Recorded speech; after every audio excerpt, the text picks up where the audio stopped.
भाइयों बहनों, हम जानते हैं कि प्रदेश के विकास का मार्ग गांव की गलियों से होकर के गुजरता है। हमने गांव के विकास के लिए भी तिजोरी खोल दी है। मैंने चालू वित्त वर्ष में ग्राम विकास के लिए 8,704 करोड़ रुपए का प्रावधान किया है। हमने पंचायती राज संस्थाओं को कई प्रमुख विभागों का काम सौंपा हुआ है और विकास कार्यों के लिए ग्रांट की राशि सीधे ही पंचायतों के खातों में जमा कराई जाती है।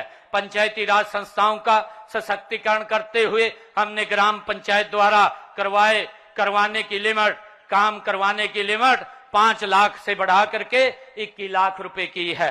साथियों, बिजली के क्षेत्र में ऐतिहासिक सुधार करते हुए आज प्रदेश के 6,000 से अधिक गांव में हमारा गांव जगमग गांव योजना के तहत 24 घंटे बिजली दी जा रही है। साथ ही 30 लाख से अधिक ग्रामीणों घरों में नल से स्वच्छ जल पहुंचाया जा रहा है। साथियों, स्वच्छता ही सेवा के मंत्र पर चलते हुए गांव के कूड़े कचरे के निपटान के लिए 6,183 ठोस और 2,582 तरल कचरा प्रबंधन प्रणालियां साथियों शुरू की हैं। गिरते भूजल स्तर को सुधारने व जल उपलब्धता के आधार पर 5,715 करोड़ रुपए की लागत वाले वाटर सिक्योर हरियाणा प्रोग्राम को मंजूरी दी है।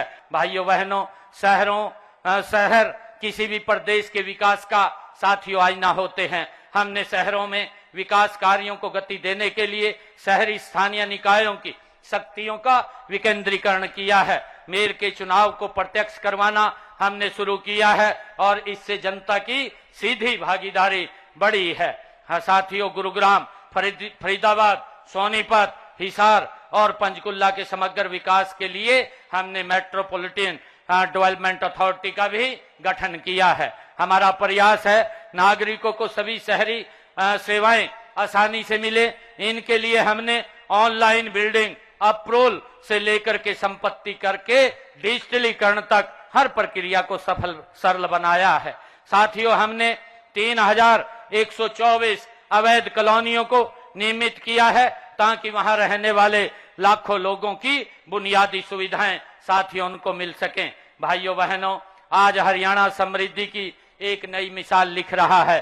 प्रदेश में इंफ्रास्ट्रक्चर का तेजी से विकास हुआ है। मुझे यह बताते हुए गर्व हो रहा है कि देश के यशस्वी प्रधानमंत्री आदरणीय नरेंद्र मोदी जी ने पिछले 12 वर्षों में हरियाणा को 1 लाख करोड़ से अधिक लागत की परियोजनाओं की सौगात दी है।